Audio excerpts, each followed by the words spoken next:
Nag-iiyakan na naman ba sa It's Showtime? Naglalabasan na naman ba sila ng mga ng mga We Are Family quotes?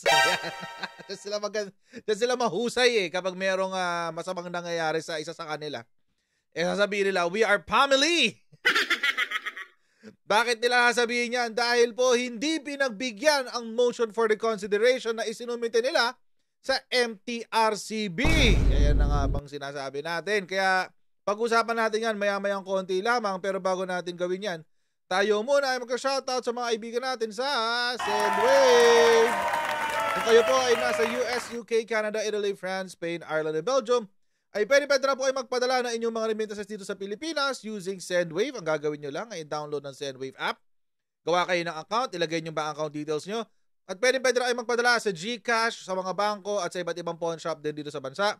At kapag ginamit nyo po ang aking promo code na Coach Jarrett, ay may makukuha pa kayong karagdagang $20 free credit. Kaya yan mga Coachero, gamitin na po si Sendwave for all of your remittance needs. Okay. So, may sinabi na ba si Vice dito? Hindi ko pa alam Pero, eto na nga naganap. Kanina, nagkaroon ng press con ang MTRCB. At kanilang in-announce na hindi nila pinagbigyan ang motion for reconsideration ng It's Showtime. Ano mo ibig sabihin yan? Ibig sabihin po niyan ay tuloy ang suspension. Tuloy ang suspension, guys. Okay. Pero mamaya natin malalaman. Sasabihin ko sa inyo mamaya kung stop na ba yung ere or tuloy pa yung ere for another appeal or what have you. Pero ito yung sinabi sa balita kanina. MTRCB denies motion for reconsideration of It's Showtime. It's Showtime! Luman-luma yung alam ko entrada Ito ang sabi. Hindi pinagbigyan ng MTRCB ang motion for reconsideration na inihain ng It's Showtime sa ahensya. Ito ay kaugnay ng 12 araw na suspension na ipinataw ng MTRCB sa Kapamilya Noontime Show na ume-ere sa GTV, A to Z at Kapamilya Channel. Ayan, tuloy-tuloy na nga. At sa inilabas na resolusyon ng MTRCB ngayong Huwebes, September 28, 2023, pinagtibay ng ahensya ang nauna nilang desisyon na inilabas noong September 4, 2023 na nag-uutos sa management na itigil ang live broadcast ng show sa loob ng 12 araw. O yun ang nga bang sinasabi natin. Actually, meron pong napakahabang press conference kanina tungkol dyan ang MTRCB. No? 1 hour in total yung press conference nila. Pero, kinuha lang natin mga salient points. No? Tinanggalan natin mga chika-chika, kinuha lang natin yung mga mahahalagang opinion kasi wala naman ako 1 oras para i-discuss yan. So, papanoorin natin yung medyo condensed version or medyo pinaikling version natin. 14 minutes, around 15 minutes. At magre-react po tayo in between habang pinapanood natin itong video ng sabay-sabay. Okay, let's do this! Good afternoon, ladies, gentlemen of the press. Good afternoon. Today, we would like to announce that the Movie, Television, and Review Classification Board has issued its resolution affirming its 17 August decision to suspend the noontime television program, It's Showtime, for the same period of 12 airing days. Tuloy daw. This, in effect, denies the motions for reconsideration filed by GMA Network Inc. and ABS-CBN Corporation. To recall, the aforementioned networks were given 15 days to submit their respective motions for reconsideration regarding the July 25, 2023 episode of the live noontime television program Showtime, wherein during the show Isip Bata segment, the host, Ryan Bang, Vice Ganda, and Ayon Perez, allegedly acted indecently or inappropriately in the presence of children alleged to be in violation of Section 3, Paragraph C of Presidential Decree 1986 and its implementing rules and regulations. Section 3 para Respondents, GMA Network Inc. and ABS-CBN Corporation timely filed their motions for reconsideration on the 13th and 18th of September 2023, respectively. Please note, the MTRCB Chairperson, Lala Soto Antonio, inhibited herself from participating and voting on the subject case. Yun. To avoid violating... Malinaw ha. Malinaw. Sinabi po dito na nag-inhibit si Chair Lala Soto dito sa sa pagboto. Kung i-deny ba yung motion for reconsideration ng ABS-CBN at ng GMA at ng production ng It's Showtime. Ano po yung nag-inhibit? Ibig sabihin, hindi po siya nakisama doon sa botohan. Okay? So sana po naiintindihan natin lahat yan. At malamang sa malamang kaya siya nag-inhibit ay para hindi siya masabihan ng conflict of interest. Siyempre, di ba, for the past few months, sinasabi nga ng mga fans ni Vice Ganda na masyado rong punong-puno ng conflict of interest daw si Chair Lala Soto dahil yung tatay niya kasama sa EAT. Yun. So, nag-inhibit siya sa paekealam. O isabi, hindi siya na-ekealam dito sa mga kaso ng lahat ng noontime shows, if I'm not mistaken. The sub judice rule, we are precluded from discussing the merits of the case. However, we would like to emphasize that due process was strictly observed. Okay, sa mga hindi po nakakaalam, ano po yung sub judice rule? Sub judice is simply parang gag order. Ganun lang po yan, parang gag order. Hindi po pwedeng magsalita ang bawat miyembro ng ang bawat partido, yung kanilang mga abogado at iba pang kasama dito sa kaso na to sa publiko o sa press. Okay, bakit? Bakit meron tayong ganyang klaseng rule sa mga hearing? Sa korte to mas madalas yung sub judice. Kasi po mga konsero, para maiwasan po ang bias or trial by publicity ng syempre sa Pilipinas, usong-uso ang ganyan yung kapag meron kang hindi gustong hindi pumapabor sa iyo na bagay, gagawin mo, sisiraan mo sa Facebook. 'Di ba? Ipo-post mo sa Facebook, tapos hahayaan mo yung taong bayan na husga dito sa tao na to. Hindi mo pwede 'yon sa korte. Kaya may sub judice rule. Kapag nag-violate ka po ng sub judice rule, may karampatan hong parusa yan. Pwede kang dito may penalties yan merong pwedeng makulong, pwede ring ma-cite ka in contempt. At ayun nga, kung ikaw naman abogado, pwede ka ma-disbar. So, matindi-tindi po yan sub judice na yan. Kaya siguro nag-iingat din ng MTRCB, hindi sila naglalabas ang detalye. We empathize with the avid viewers of the show. However, the MTRCB is upholding its mandate as delineated under Presidential Decree 1986. Tama naman. The ruling aligns with our commitment to continually improve the effectiveness of our quality management system, our ISO standards, ensuring our processes are compliant with applicable statutory and legal requirements and responsive to the growing needs of our stakeholders. With that, thank you very much again, and good afternoon to all. Yun. Yan yung announcement. So, for the MTRCB, has there been previous complaints lodged against It's Showtime? And if yes, what are the actions taken by MTRCB knowing that there were violations prior to this? Yes, Chairperson Lala Soto. Thank you, Vice Chairman. Good afternoon to all of you. The question is asking if there were previous violations. Vice Chairman, is that correct? Yes. Yes. We have given them within a span of 1 year, the show has committed a total of 11 plus 1 violations within within 1 year. Sa isang taon daw nag-violate ang Showtime ng ng rules ng MTRCB ng 11 plus 1. Ibig sabihin, sa isang taon, once a month, meron kayong kaso? Grabe si Showtime. Antindi nyo, ang tagal pala, haba pala ng PC ng MTRCB no, sa mga nagumagawa ng ganito. Diyos ko. We dismissed 7 cases, gave 4 warnings. Apart from this issue, the segment Isikbada. Can Showtime and GMA can all file a motion for consideration or appeal to the Office of the President?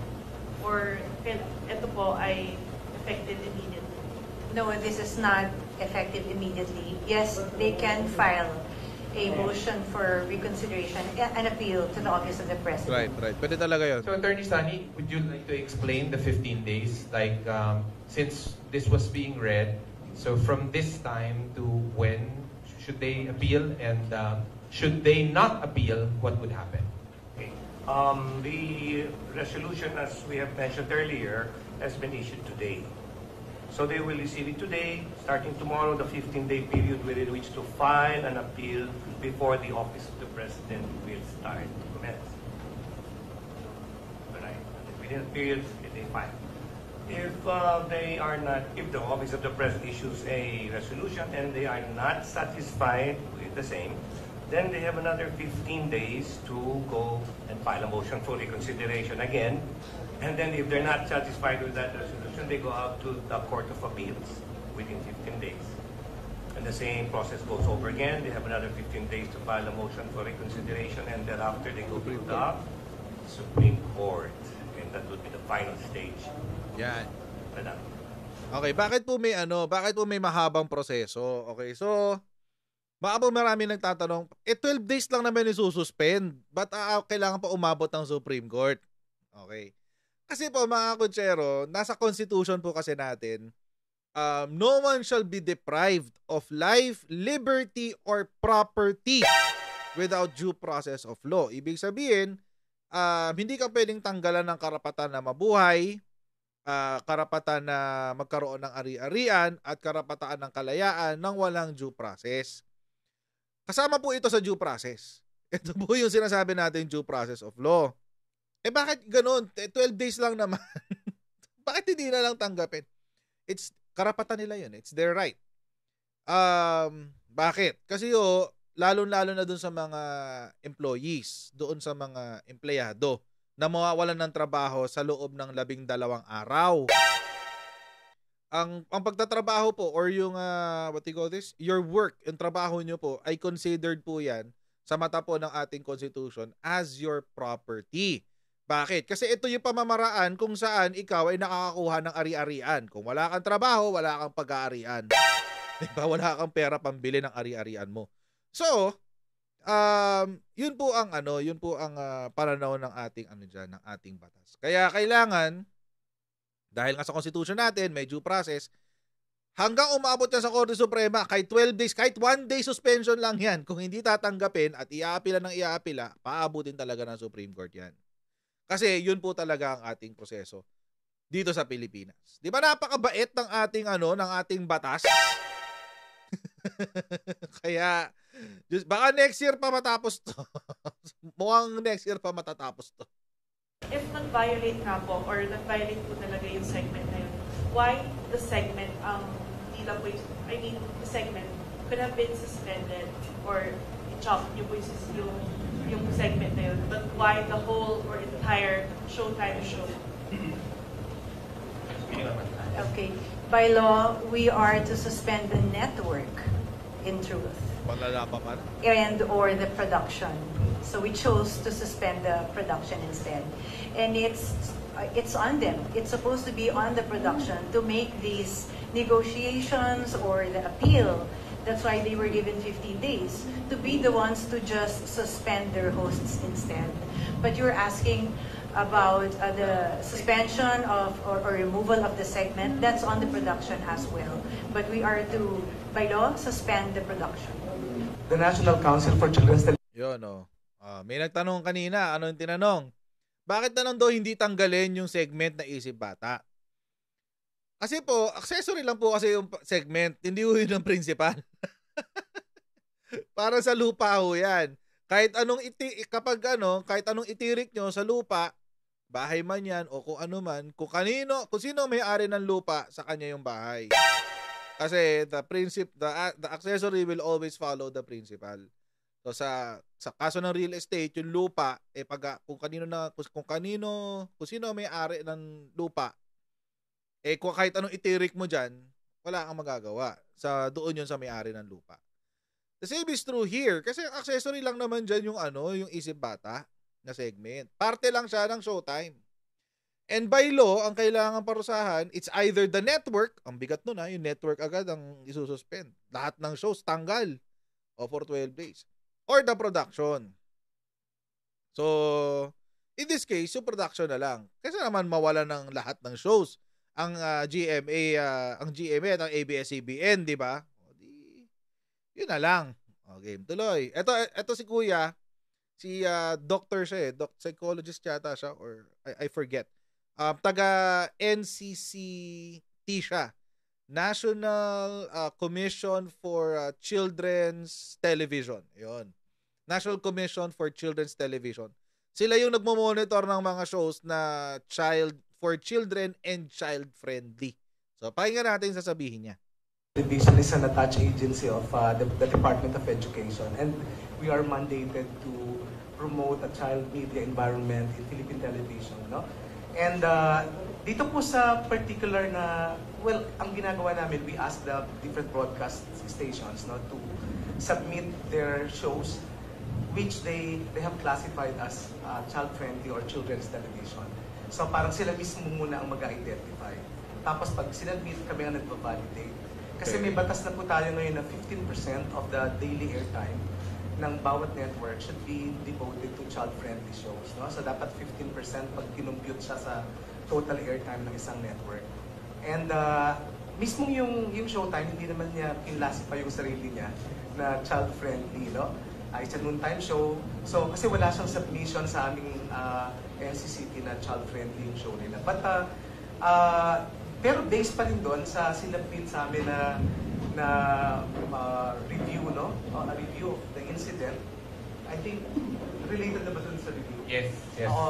Parang ang council namin, gusto namin, of course, we want to make a fair assessment of the incident. So, nakita namin yung video and we convened our council members. Yung council members po namin 5, no? We represent 5 sectors sa ating sa society na tumatayo dun sa aming council. Meron pong representative ng parent sector, merong child development specialist sector, ako po yun. Merong broadcast media sector. We have also the academic sector and the child focus NGO. So may lawyers kami, may madre, may teacher, may SPED teacher, may parent. Sectoral and doon po council nakita namin na kung ang palabas, sa tingin namin kung ang context ng palabas ay pang-adult talaga to at pinalabas sa isang time na pang-adult talaga yung nanonood at walang bata, no? Walang presence ng bata. At ito ay parang sila mga adults ang nagkukwentuhan at gumagawa nito. Sa tingin namin, hindi sana yung naging malaking issue, no? But when done in the presence of children, na siyempre hindi natin, wala pang mga malisya yung mga bata na yung mismong parang idea na may aksyon na sinasabi at saka yung dialogue na sinasabi. Parang may suggestive kasi, no? May parang subliminal message na tapos may mga action silang ginagawa using their itong fingers, no? Normal naman sa batang ginagawa talaga yun. Sila man pag kumakain ng cake, di ba, ng icing, sinusubo nila sa bibig nila, pag kumakain sila ng chocolate or iba pang mga bagay, no? Pero hindi sila natatawa, di ba? Kasi normal nila. Normal sa bata. Ang nangyari siguro dito kasi yung context is merong tawanan na nagaganap among adults. Tapos may batang nandoon sa mismong segment na to na parang nag-wonder, bakit sila nagtatawa na? So, nag-arouse to ng curiosity. And that curiosity siguro, parang yun yung parang bakit nakakatawa, doon napapasok ngayon na could it be sexually suggestive? Parang gano'n, parang gano'n na nagiging tingin. So sa tingin namin, yung aspect ng parang sex and nudity at saka yung aspect ng language na dapat hindi gumagamit ng, yung mga, minsan may mga double meaning na mga na language. Sa bata kasi dapat klaro na black and white, walang mga gray areas, no? Kung sexually suggestive o kaya may mga language at dialogue na hindi klaro, nag-a-arouse to ng maraming tanong na hindi rin natin alam kung sino mag-a-address ng mga question na ng mga bata. And so, doon naging medyo dangerous siguro yung tingin doon. While ang tingin ng marami parang nakakatawa to, ganyan. Pero ang nangyari kasi, this is done in the presence of children na nag-wonder sila during the time na nanonood kung ano yung nagaganap among adults na parang may sariling language na nag-uusap-usap sila, may dialogue na nag-uusap-usap sila. Yes, ma'am. So, nangangahulugan, sa kaso po ito... So, yun pala ang problema kasi. Nilinaw na ng National Council for Children's Television. Ang problema ho pala kasi talaga, mga kutsero, number 1, ginawa yung joke in the presence of kids. May mga bata.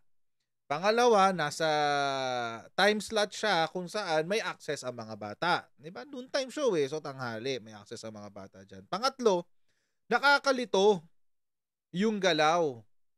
Siyempre, tayo matatanda, naiintindihan natin yun. Kasi yung mga bata, para sa kanila, normal lang yan. At dahil para sa kanila, normal lang yan, dapat hindi yan tinatawanan ng katulad ng ginagawa natin. Hindi siya dapat nagkakaroon ng ganong klaseng meaning. Which in turn will, magke-create ngayon to, magsasani ito ng curiosity doon sa nangyari. Ngayon, sino magpapaliwanag nun? Diba? Pag may nagtanong sa inyong bata, kuya, ate, ba't kayo nagtatawanan dyan? Sa nangyayari na yan? Ano nakakatawa? Ano nasabihin nyo? Saka na, hindi mo pa maintindihan yan. Diba? So you're putting something in the minds of kids na, ay teka, hindi ito pang bata, pang matanda to. And they will get more curious. Kaya yun ang sinabi nung taga National Council for Children's Television. Which makes sense. Noon time show ka kasi. Hindi ka pwede talaga magganon. At sa pagdedesisyon natin, ang pangunguna po nito ay may nag-complain po. May natanggap na, may hinain na complaint. Are you referring to the case? Isip Bata segment? Apo. With regard to the Isip Bata segment, we want to make it clear. We received voluminous complaints on this segment.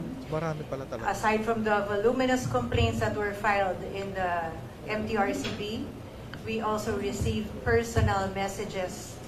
The board received personal messages of their own family members and friends complaining about the segment and the manner that it was done. Marami pala Kung talaga. magkaroon po ba ng dialogue, magbabago po ba ang naging desisyon? Could it be like working hand in hand na po MTRCB at the host? Or ano po kaya ang masasabi natin? Ano din tanong ni ate? Wait. No effort.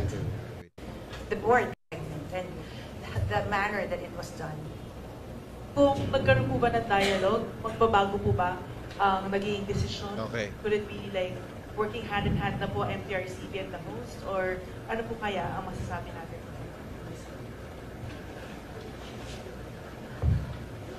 No effort, no dialogues, no form of coordination or cooperation with us. So, ma'am, medyo yung sagot ni Chair Lala dun.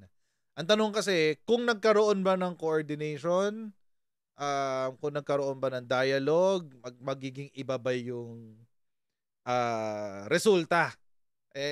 Ang sagot ni Chairman Lala, medyo rekta balikan natin yung sagot.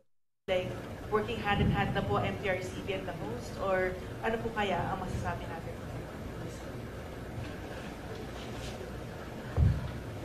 No effort, no dialogues, no form of coordination or cooperation with us.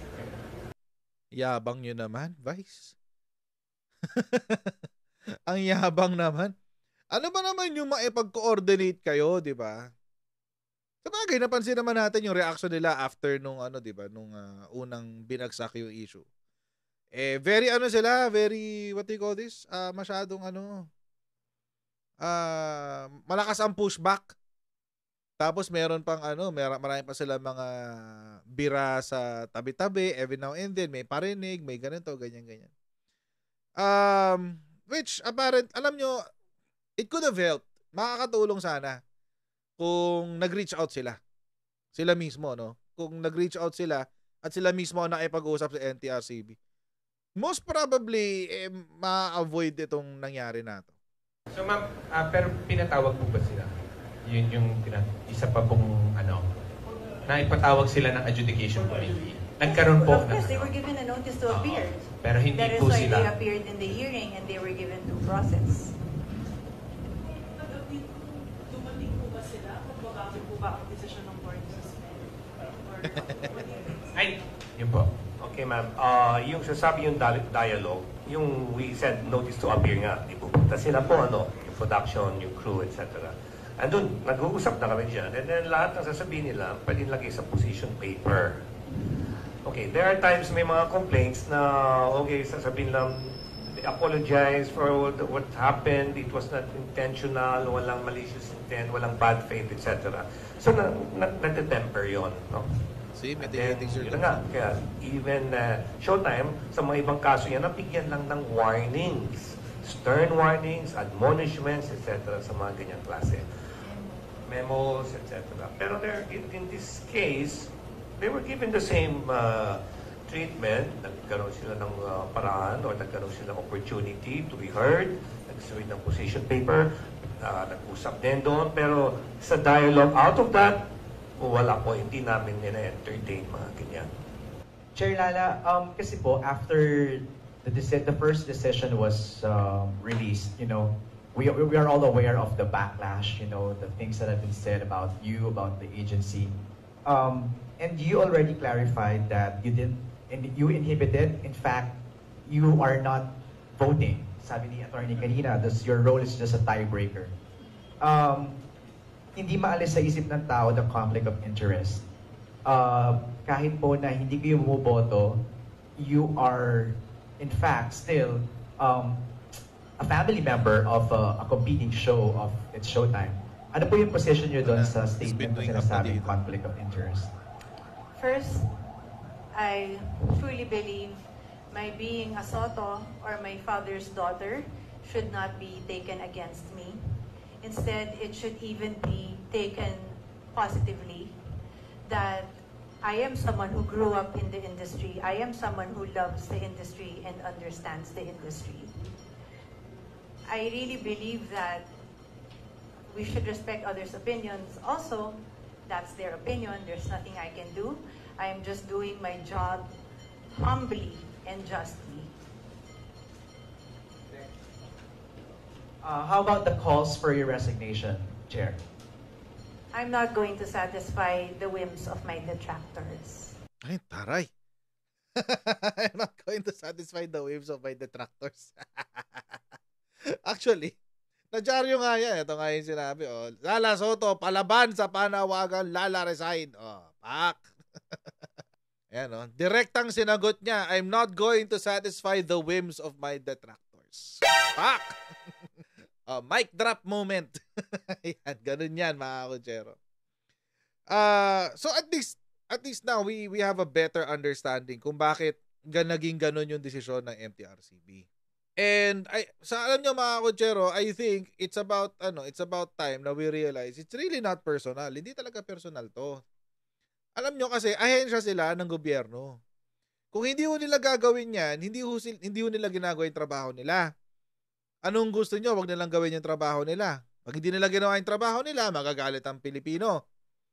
Pag ginawa naman nila yung trabaho nila, magagalit ang mga fans. So, saan lulugar ang MTRCB, di ba? Huwag tayong ganun.